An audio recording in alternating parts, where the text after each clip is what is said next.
ये डब्बे वो कंपनी एक का पे होगा डब्बा तो बहुत मैं दूंगा कि मैं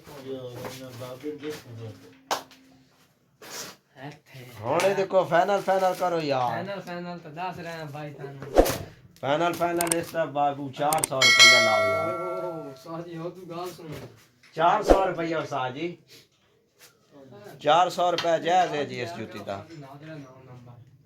ये जी 650 रुपया मंगते हैं जी मैं 450 रुपया दस रहा ठीक है जी हाँ जी माशाल्लाह हाँ जी चेक करो साजी को रेट मुका दो जी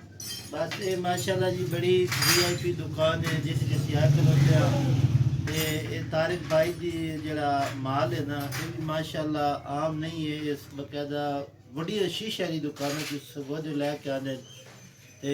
हम व्यूअर्स जिस तरह मशवरा देने कि जुत्ती कितने दी होनी चाहिए ए चेक कराओ जी ए जुत्ती है जी ते यूनिक कलर ये यूनिक कलर दी लो चेक करो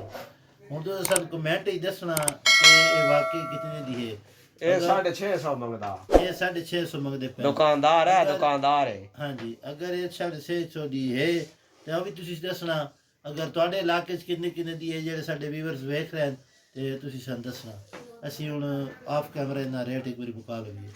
ਬੰਦ ਕਰੋ ਹੁਣ ਤੁਸੀਂ ਦੱਸੋ ਜੀ ਕਿਤਨੇ ਦੀ ਹੈ फाइनल ਦੱਸੋ ਜੀ अच्छा चल साजी फाइनल होगा जी 500 रुपया साजी ठीक है 500 ठीक है दे दइए कैमरा बंद करो ताकि नहीं साई नुकसान ना दे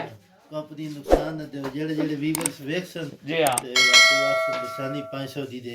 अच्छा लिहाजा इस वास्ते जेड़ा ना ये इस वाली दुकानदार का नुकसान हो सी नुकसान हो सी ढेर सारा जी ढेर सारा जी अच्छा